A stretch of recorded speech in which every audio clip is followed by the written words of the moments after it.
Student, GIT का online class में आप लोग का स्वागत है। और आज की क्लास में जानने वाले हैं जीएसटी के बारे में कि जीएसटी क्या है, कब आया, क्यों लाया गया, इससे क्या बेनिफिट है। वह एक एक करके आज के क्लास में स्टेप बाय स्टेप जानने वाले हैं, समझने वाले हैं, सीखने वाले हैं। तो चलिए इसको समझते हैं। तो सबसे पहले देखो, जब भी बात आएगा आप आज के बाद से, मतलब आप तक कभी तो पढ़े नहीं थे, सुने थे आप लोग। जब भी जीएसटी अगर कोई कहे सर जीएसटी होता क्या है, या कई बार आते हैं जीएसटी नंबर होता क्या, ठीक है, तो परेशान होने की जरूरत नहीं है। जो जीएसटी है इसका फुल फॉर्म होता है गुड्स एंड सर्विस टैक्स, और जीएसटी जो है वो उसे बोलते हैं goods and service tax identification number. मतलब ध्यान देना, जो केवल अगर जीएसटी आपसे पूछा जाए तो आप जवाब देंगे गुड्स एंड सर्विस टैक्स, और जब जीएसटी पूछा जाए तो आप जवाब देंगे goods and service tax identification number. मतलब यह कि जो लोग जीएसटी में रजिस्ट्रेशन कराते हैं उनको एक नंबर मिलता है, उसी नंबर को बोलते हैं जीएसटी नंबर। उसी नाम दे दिया गया goods and service tax identification number. मतलब उसी से आइडेंटिफाई किया जाता है कि इस पर्सन का जीएसटी नंबर यह है। बस जीएसटी नंबर जैसे डालेंगे बता देगा कि यह व्यापार किस नाम से चल रहा है, ठीक है, किसके पेन पे है, ठीक है। मतलब पेन नंबर डालते ही पता चल जाता है, ठीक है, जीएसटी नंबर डालते ही पता चल जाता है कि किस पर्सन का यह व्यापार चल रहा है। उसका नाम तुरंत शो हो जाता है। कब? जब पोर्टल से हम लोग सर्च करते हैं तब। चाहे आम यूजर सर्च करे तो भी हो सकता है, और अलग अलग प्लेटफॉर्म दिए गए वहां से भी सर्च किया जा सकता है। तो चलिए अब हम लोग समझते हैं सर ये गुड्स एंड सर्विस टैक्स होता क्या है।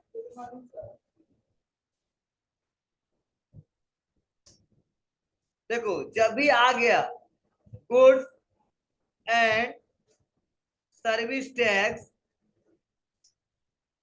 तो इसे बोलते हैं हम लोग वस्तु सेवा कर। क्या बोलते हैं जी? वस्तु सेवा कर। मतलब इतना आपको क्लियर होना चाहिए कि जो हमारा गुड्स एंड सर्विस टैक्स है वो एक प्रकार का ऐसा कर है जो किस पे लागू होता है, किसी वस्तु पे और किसी सेवा। और मैक्सिमम यूजर, लगभग मैक्सिमम यूजर या तो किसी वस्तु को खरीदते हैं, बेचते हैं, या कोई सेवा खरीदते हैं और बेचते हैं।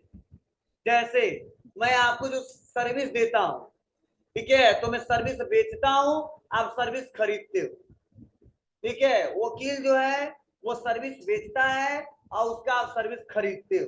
अगर 2-4 दिन आप पैसा ना दो ना, वो लड़ने जाएगा नहीं आप किससे, ठीक है। डॉक्टर जो है वो सर्विस देता है, हम सर्विस खरीदते हैं। और जहां पे कोई सामान खरीदते हैं तो वस्तु की बात करें। हाँ, सवाल यह कि सर ये जीएसटी जो टैक्स है वो कौन सा टैक्स है, तो मैंने कल ही बता दिया था जीएसटी एक प्रकार का इनडायरेक्ट टैक्स। कौन सा टैक्स है? Indirect tax. और मैंने बोला कि इनडायरेक्ट टैक्स किसे कहते हैं? इनडायरेक्ट टैक्स वह टैक्स होते हैं जो एक पर्सन से दूसरे पर्सन पे शिफ्ट किए जा सकते हैं, ठीक है। डायरेक्ट गवर्नमेंट इससे नहीं वसूलता है, और इसीलिए बोला जाता है कि जीएसटी एक अप्रत्यक्ष कर है जो 1 जुलाई 2017 को आया था। और आने से फायदा क्या हुआ था? आने से बेनिफिट यही था कि वहां पे एक समान कर लगने लगा, एनटीएम का रूल लगाने लगे लोग। आपको सर ये कहाँ लिखा है एनटीएम? नहीं, ये साइट जब इसका ओपन करोगे ना, जो टेक्स्ट जब फिलअप करते हैं तो वहां पे एनटीएम लिखा रहेगा और बताएगा नेशन टैक्स मार्केट। तो मैं आपको समझाने के लिए बताता हूं कि एन मतलब one nation, one tax, one market. मतलब जीएसटी जब 17 में आया था, 2017 में, तब से यही रूल लगने लगा, और इसका पालन सभी लोग करते हैं, चाहे वो किसी भी स्टेट के हो, ठीक है। जीएसटी पूरे भारत में लग चुका है। हाँ, कुछ ऐसे सर्विसेज हैं, कुछ ऐसी वस्तुएं हैं जहां पे अभी भी वैट है, वो अलग बात है, लेकिन मैक्सिमम पे जीएसटी लग चुका है, ठीक है। तो ध्यान दीजिएगा, या अगर कोई क्वेश्चन पूछे तो बता सकते हैं कि सर जीएसटी भारत में 2017 को आया था, 1 जुलाई को आया था, ठीक है। प्लस ये एक प्रकार का इनडायरेक्ट टैक्स है, और जब से आया एक समान लगने लगा पूरे भारत में। अब कोई पूछे सर एक समान कर का मतलब क्या होता है, तो अभी हम डिस्कस करेंगे और अच्छे से डिटेल में एग्जांपल के साथ पढ़ेंगे समझेंगे। और आज मैं आईटीसी और टैक्स लायबिलिटी भी अच्छे से समझाऊंगा, तब क्लियर होगा कि बेनिफिट क्या है इससे। तो यहां तक सबको क्लियर है? चलो, और दिक्कत क्या थी जीएसटी से पहले और इस समय जीएसटी आने के फायदे क्या है, थोड़ा सा समझ लीजिए।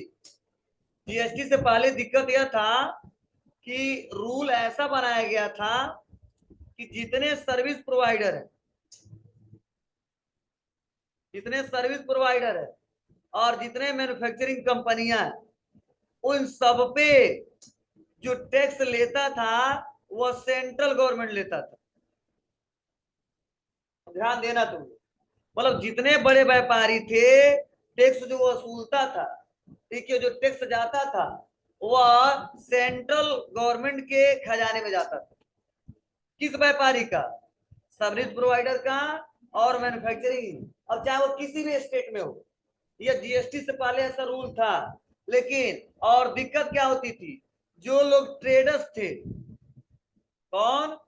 ट्रेडर्स। और ट्रेडर्स के बारे में डिटेल में समझाया था आपको, जो केवल सामान खरीद के लाता था और बेच देता था, उस पे क्या होता था, स्टेट गवर्नमेंट टैक्स लेता था।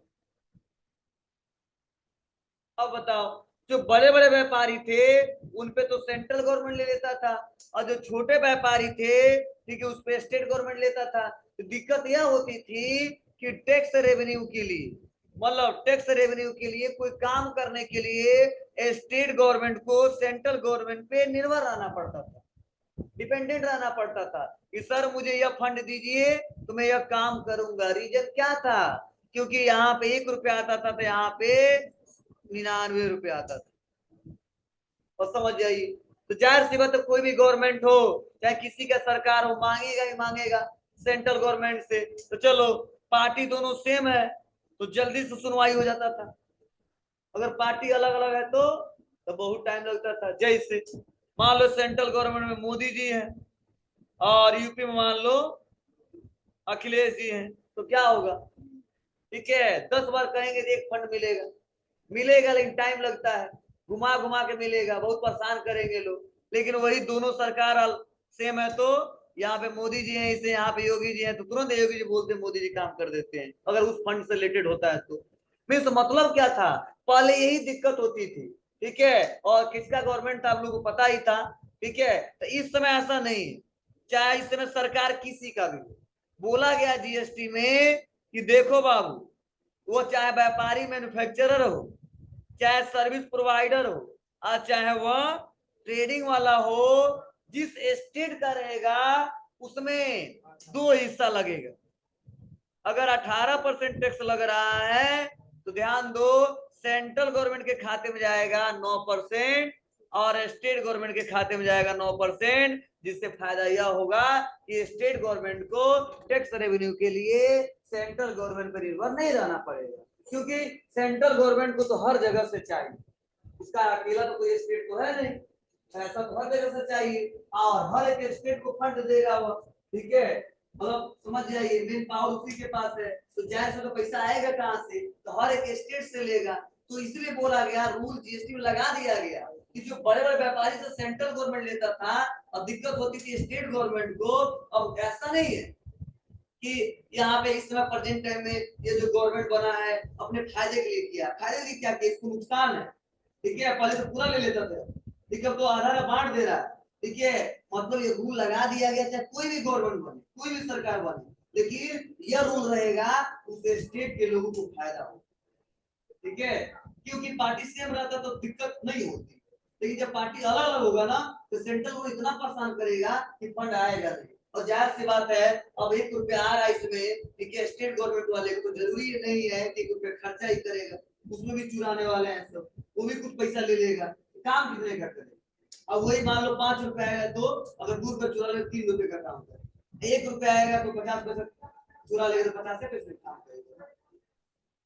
हाँ, पैसा तो सभी लोग बचाते हैं फ्यूचर के लिए या अदर टास्क के लिए, बहुत सारे काम होते हैं, तो जाहिर सी बात जितना फंड आता है उतना तो करते हैं, ठीक, चाहे कोई भी गवर्नमेंट, ठीक है, तो यह फायदा है, सबसे पहला फायदा बेनिफिट यही है बाबू कि जो पहले 3 जो व्यापारी थे सेंट्रल गवर्नमेंट ज्यादा टैक्स लेता था, अब ऐसा रूल नहीं है बाबू। अगर 10 रुपए हम दे रहे हैं तो तुरंत मांगना भी नहीं पड़ेगा, तुरंत सेंट्रल गवर्नमेंट के खाते में 5 रुपए चला जाता है और स्टेट गवर्नमेंट के खाते में 5 रुपए चला जाता है। तो जब व्यापारी रिटर्न भरते हैं तो जब हर महीने या 3 महीने पे एक बार जब रिटर्न लोग भरते हैं, मतलब रिटर्न भरने वाले टैक्स जमा करते हैं कि इस महीने में इतना खरीदा इतना बेचा, ये आप मेरा रिपोर्ट है, और जब टैक्स हम पे करते हैं तो जैसे टैक्स पे करते हैं और पेमेंट अपने अकाउंट से कटवाते हैं तो तुरंत सेंट्रल गवर्नमेंट के खाते में चला जाता था पैसा, और आधा पैसा सेंट्रल गवर्नमेंट के खाते में, तो स्टेट और सेंट्रल दोनों में चलता है। ठीक है, अब ऐसा रूल नहीं है कि पहले लाख हम यहाँ जमा करेंगे उसके बाद फिर से आगे बढ़ेगा, फिर से आगे बढ़ेगा, यह रूल नहीं है। हाँ आज भी है, लोग ऑफलाइन जाके सेल टैक्स ऑफिस में जमा करते हैं, वो अलग बात है, लेकिन मैक्सिमम लोग नहीं जाते, कौन जाएगा वहां जाके जमा करेगा। एक ऑनलाइन है, एक सीए कोई वकील को पकड़ते हैं या कोई अकाउंटेंट को पकड़ते हैं, कहते हैं तो हमारा रिटर्न भर देना, ठीक हर महीने का चार्ज दे देते हैं बस। क्लियर है सबको? बोलिए, मतलब बताने का मेन उद्देश्य जीएसटी आने का समझ आ रही बात है आपको। चलो और क्या बेनिफिट थोड़ा सा समझते हैं, एक आम जनता को थोड़ा सा बेनिफिट क्या है। ये तो सेंट्रल गवर्नमेंट स्टेट गवर्नमेंट की बात थी, ये पहला बेनिफिट इसका है। देखो दूसरा क्या है,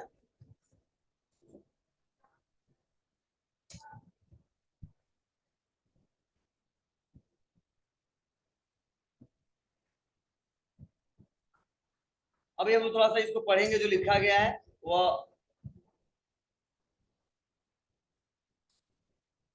एक फायदा और है कि पहले दिक्कत यह होती थी कि जैसे सपोज कंपनी जो है, ध्यान देना, वह किसी सामान को बेचता था होलसेलर से, ध्यान से सुनना, वह होलसेलर बेचता था किसको, रिटेलर से, वह रिटेलर बेचता था किसको, कंज्यूमर से। तो रूल ऐसा था जीएसटी से पहले कि अगर यह सामान, ध्यान देना थोड़ा, यह जो सामान जो बेच रहे हैं अगर यह 100 रुपए में बेच रहे हैं और 10% इस पे टैक्स लागू हो रहा है, इसको पड़ेगा कितने में, 110 रुपए में। लेकिन जीएसटी से पहले, बिफोर जीएसटी, होता क्या था कि यह जो 110 रुपया था ना, यह 110 रुपये जोड़ लेता था, अब प्लस अपना प्रॉफिट भी कुछ रुपया जोड़ लेता था, 40। अब देखो होता क्या था, अब बताओ 110 और 40 150, प्लस कोई जरूरी नहीं रहता था कि 10% टैक्स लगाएगा, वो 15% भी टैक्स लगा देता था, वो 12% भी टैक्स लगा देता था। अब बताओ 40 रुपए जो कमाया वो कमाया ही कमाया अलग से, इसमें तो गवर्नमेंट का कोई मतलब नहीं है। अब देखो या 10 दे के टैक्स प्रॉफिट पे ऐड किया और उस पर टैक्स भी लिया, मतलब ये गवर्नमेंट को पता ही नहीं चलता था कितना पैसा लिया है, मतलब पैसा प्रॉफिट 40 तो बच गया, वो जेब में जाएगा उसकी, ठीक है, प्लस जो ये 10% टैक्स दिया ना, 15% लिए तो 5% टैक्स वो ज्यादा लेता था, ठीक है। तो ज्यादा से ज्यादा कमाई होती थी और बोझ किस पे पड़ता था, आम कंज्यूमर पे। अब बताओ तो जाहिर सी बात है जब इसको बेचेगा, अब ये 200 रुपया में, तो क्या करेगा, छोड़ेगा, ये भी नहीं छोड़ेगा, कहेगा हम भी 50 रुपए रखेंगे, ठीक है, और फिर से ये 250 में बेचेगा, अभी कहेगा नहीं कोई जरूरी नहीं कि हम 10% लगाएंगे, ये 15% भी लगा सकता है। मतलब दिक्कत यह होती थी आम जनता के पास आते आते वो सामान 1000 से या 100 रुपए से वो हो जाता था 200 रुपया में। रीजन क्या था, टैक्स के ऊपर टैक्स, टैक्स के ऊपर टैक्स, टैक्स के ऊपर टैक्स, टैक्स के ऊपर टैक्स, और आम जनता पूरा टैक्स देता था। मतलब व्यापारी क्या करते थे, पैसा कमाते ही कमाते थे, टैक्स में भी चोरी कर लेते थे, ठीक है, और किसी को पता नहीं चलता था। और जाहिर सी बात तो सामान खरीदना यूज करना तो हम देंगे ही देंगे, और इतना ज्यादा हम चर्चा नहीं करते थे कितना परसेंट है, क्योंकि हम लोग को रूल ही नहीं पता था पहले कि किस आइटम पे कितना परसेंट टैक्स है, वो मनमानी लेते थे, बहुत कम लोग को पता होता था कि किस पे क्या था।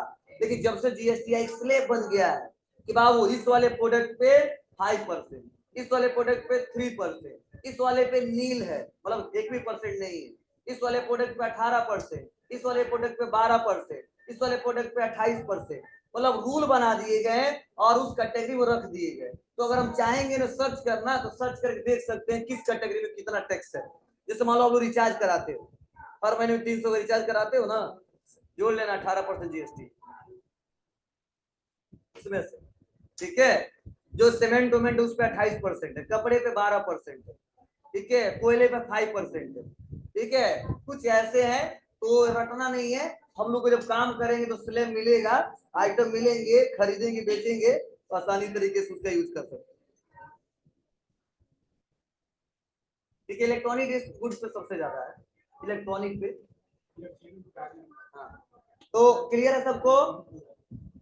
तो यहाँ तक फायदा है, समझ आया? अब कहो सर, अब तो व्यापारी ऑब्जेक्शन करेंगे, ठीक है कि सर मान लीजिए हमसे ये टैक्स ले रहा है, ठीक है, और ही कहे हमसे ये टैक्स ले रहा है, हमें क्या फायदा है?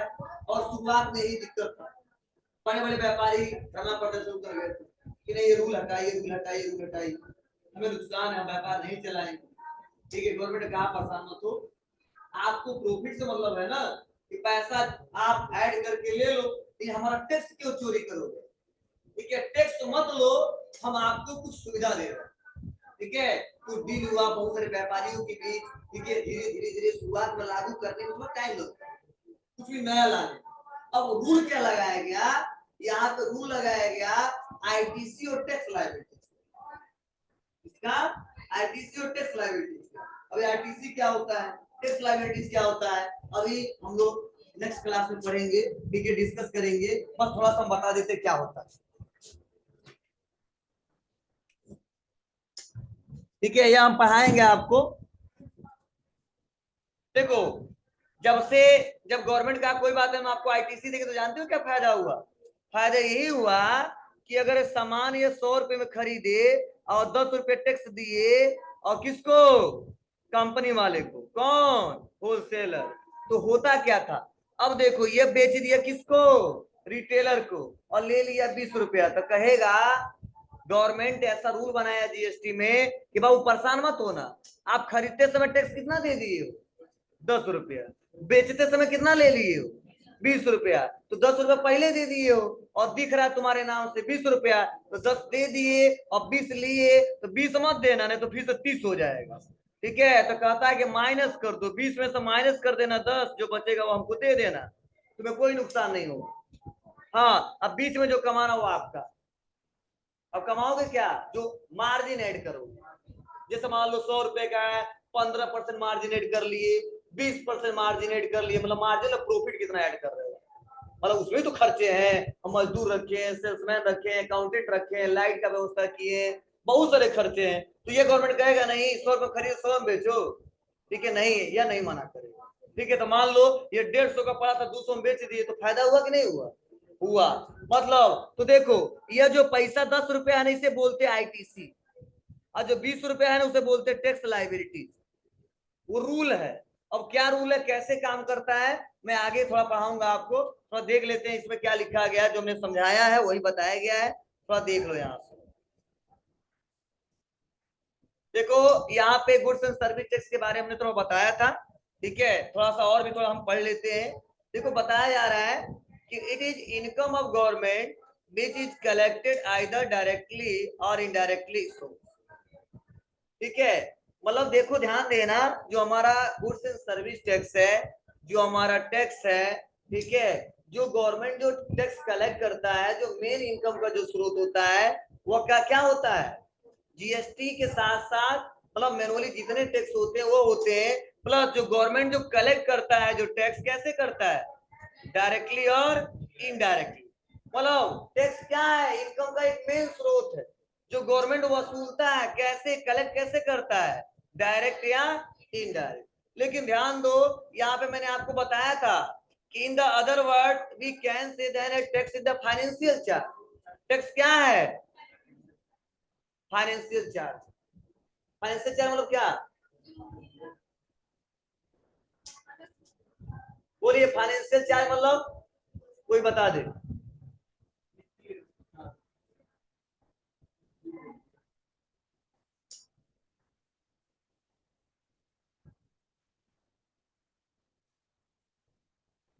जो हम लोग फाइनेंशियल नहीं कहते हैं, ठीक है, जो वित्तीय जो लेन देन हम लोग करते हैं, ठीक है। तो जो वित्तीय लेन देन करते हैं, ठीक है, जो हम लोग लेन देन ट्रांजेक्शन करते हैं, उसमें गवर्नमेंट के थ्रू एक चार्ज लगाया गया। ठीक है, जैसे मान लो हम हमारे यहाँ तो सर्विस ले रहे हो, ठीक है, हमने एक चार्ज रखा है। ठीक है, वैसे जो गुड्स से सर्विस को जो हम लोग क्या करते हैं, जो सेवा लेते हैं या कुछ खरीदते बेचते हैं, तो एक फाइनेंशियल चार्ज लगाया गया, वित्तीय लेन देन पे चार्ज लगाया गया, और उसी चार्ज को क्या नाम रखा गया है, टैक्स। ठीक है, तो ये हमने कल के क्लास में डिस्कस किया था। अब देखो यह किसके द्वारा इम्पोज किया गया है, या बताया impose by the state government and central government of India. ठीक है, लेकिन एक बात और है, ध्यान देना, यहाँ पे एक इम्पोर्टेंट पॉइंट बताया जा रहा है कि देखो यहाँ पे ये तो हमने बता दिया कि ये चार्ज दिया जा रहा है स्टेट गवर्नमेंट और सेंट्रल गवर्नमेंट के थ्रू। ठीक है, फिर से देखो दूसरे शब्दों में बताया जा रहा है कि एक फी है, ठीक है, जिसे वसूला जाता है किस पे, किसी पर्सन या बिजनेस। देखो बताया जा रहा है टैक्स इज ए, ठीक है, fee which is the charge by the government to person और बिजनेस। किसी बिजनेस और पर्सन से वसूला जाता है, चार्ज लिया जाता है। ठीक है, लेकिन एक पॉइंट यहाँ पे लिखा गया, इंडिया इज फेडरल कंट्री। ठीक है, फेडरल कंट्री मतलब संघीय देश। ठीक है, संघीय देश मतलब कोई बताए तो सर्च किए गूगल पे जानते हैं, कोई बताए। फेडरल कंट्री मान लो संघीय देश होता है, राष्ट्र होता है, लेकिन इसका मतलब क्या होता है आप लोग पढ़े होंगे बहुत ज्यादा, बात पढ़ाया जाता है हाई स्कूल इंटर में, ग्रेजुएशन में पढ़े होगा, कॉमर्स में, हमारे कॉमर्स में बताएगा।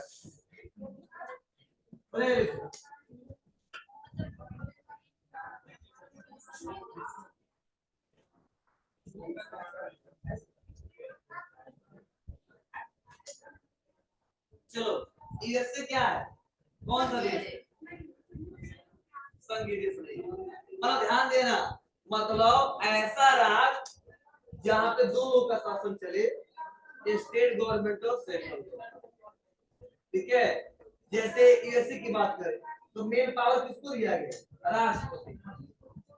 मेन पूरा हुआ कंट्रोलिंग किसके हाथ में, जी। लेकिन अगर भारत की बात करें तो मेन कंट्रोलिंग केवल मोदी जी के पास नहीं है। ठीक है, मतलब सेंट्रल गवर्नमेंट के पास भी है और स्टेट गवर्नमेंट के पास भी। अगर स्टेट गवर्नमेंट वाला चाह दे कि कुछ टाइम के लिए हमारे यहाँ मोदी जी नहीं आएंगे, इतना पावर दिया गया नहीं आता, इतना अधिकार दिया गया। मेन तो मतलब यह है कि बोला गया कि हमारा भारत एक ऐसा देश है जो दोनों का शासन चलता है। ठीक है, स्टेट गवर्नमेंट और सेंट्रल गवर्नमेंट।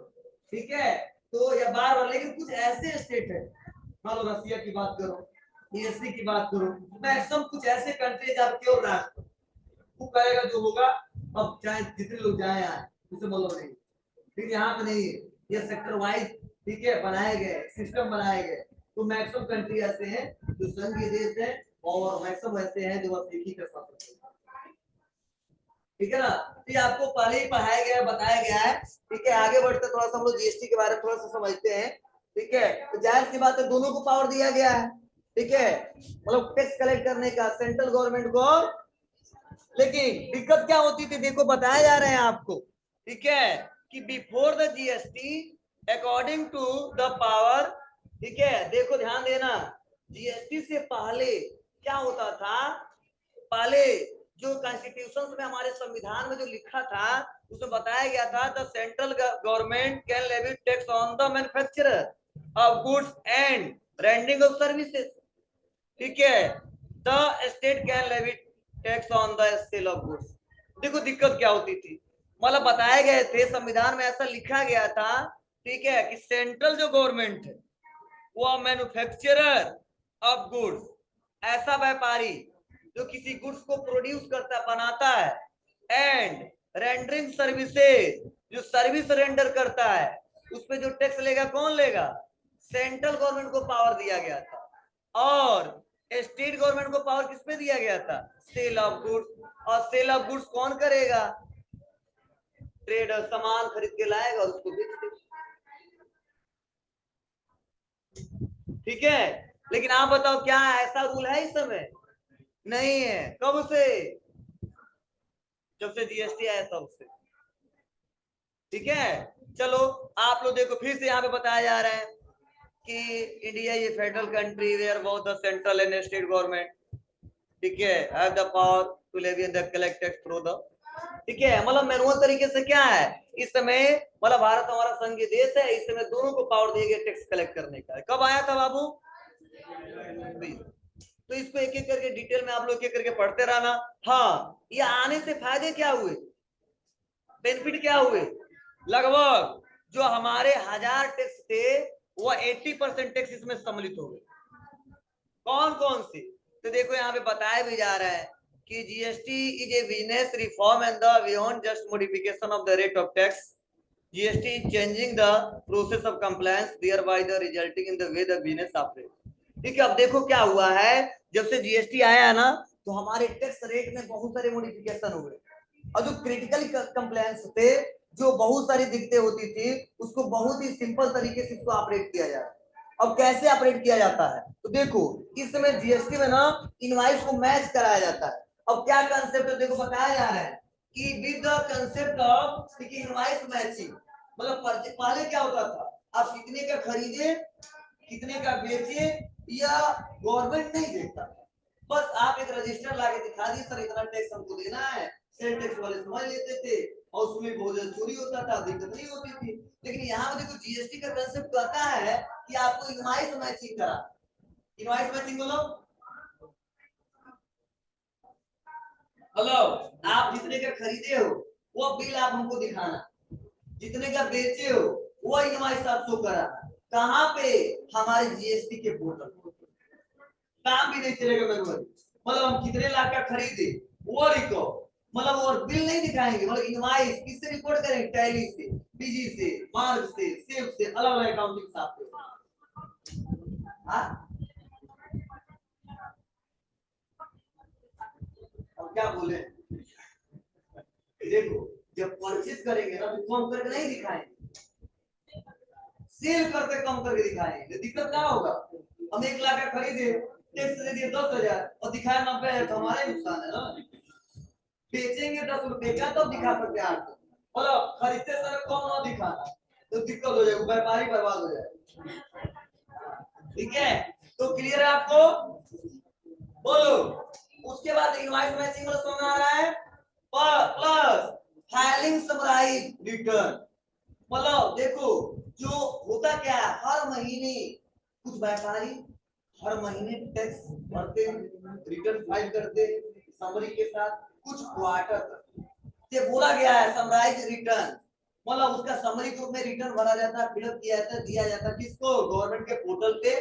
ठीक है, और देखो एक बात और यहाँ पे बताया जा रहा है कि you will need to submit the detail of, ठीक है, ऑल योर सेल्स इनवॉइस, मतलब आप परचेज कितने का किए हो वो उससे मतलब नहीं। अब बोले कैसे मतलब नहीं है, क्योंकि जिससे हम परचेज करते हैं ना वो हमारा डिटेल दे देता है, तो मेरा जीएसटी से उसके ऊपर पोर्टल पे चढ़ जाता है, तो गवर्नमेंट के खाते में दिखता है कि शंभू के द्वारा क्या खरीदा गया, हम बेच देंगे तो मेरे द्वारा क्या बेचा गया है दोनों मैच करा देगा, और कितना पैसा देना है आपको कैलकुलेट करके आपको पे कर देगा, दोनों मैच कराएगा। इसलिए कहा जाता है कि यहाँ पे जो हम लोग समरी देंगे ना, जो डिटेल देंगे, डाटा को सबमिट करेंगे, वो कौन सा देंगे? सेल्स इनवॉइस का, जितने रुपए का माल बेचे हैं, अब इसी में जितना चुराना चुरा ले, देखिए 200 रुपए का बेचे हो 180 दिखाओ, 190 दिखाओ, ये भी बचा सकते हो अगर डिटेल दे दिए पोर्टल पे, 1 भी रुपया नहीं कटा सकते। ठीक है, यहाँ बताया जा रहा all your sales invoice critically, मतलब कुछ लोग क्या करते हैं जो हर महीने दे देते हैं, कुछ लोग करते 3 महीने एक बार देते हैं, अलग अलग प्रोसेस होते हैं। ठीक है, based on the either criteria filing return. ठीक है, मतलब मैनुअल तरीके से क्या करते हैं, रिटर्न फाइल कैसे करते हैं लोग, हम तो नहीं करते हैं, मतलब कर सकते हैं।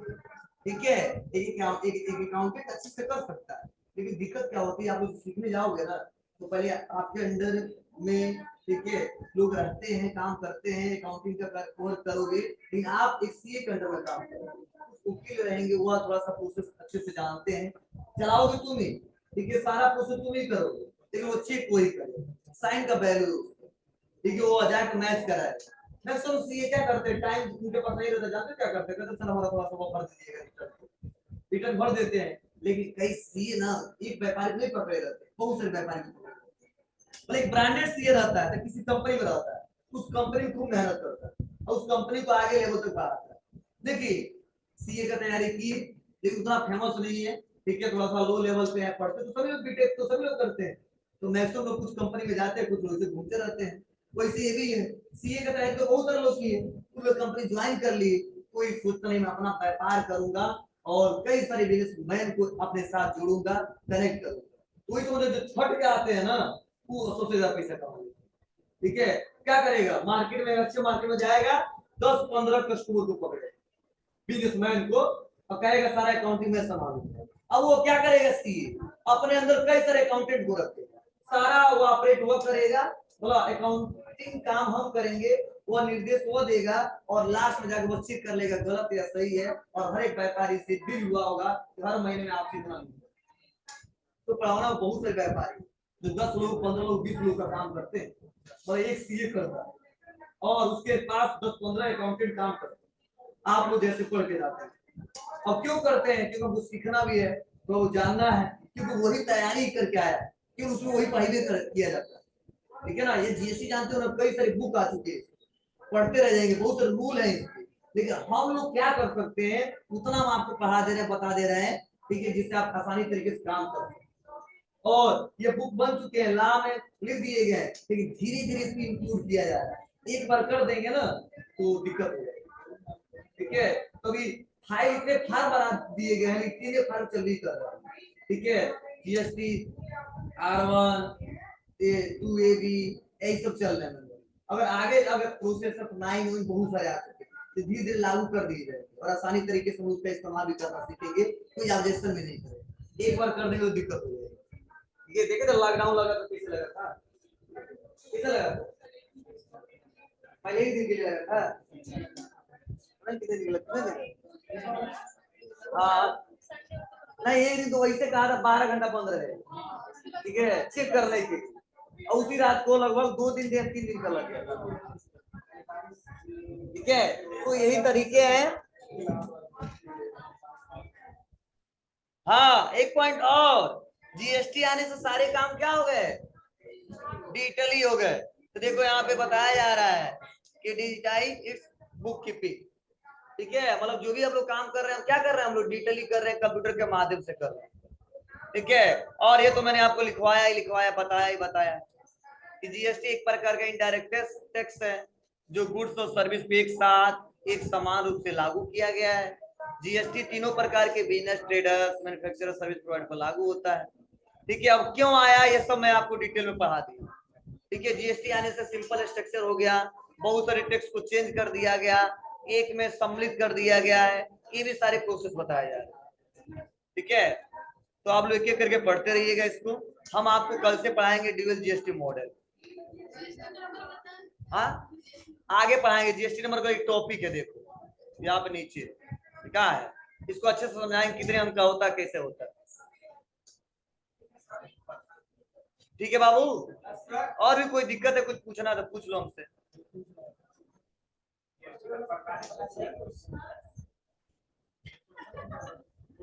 जीएसटी के प्रकार आगे पढ़ाएंगे।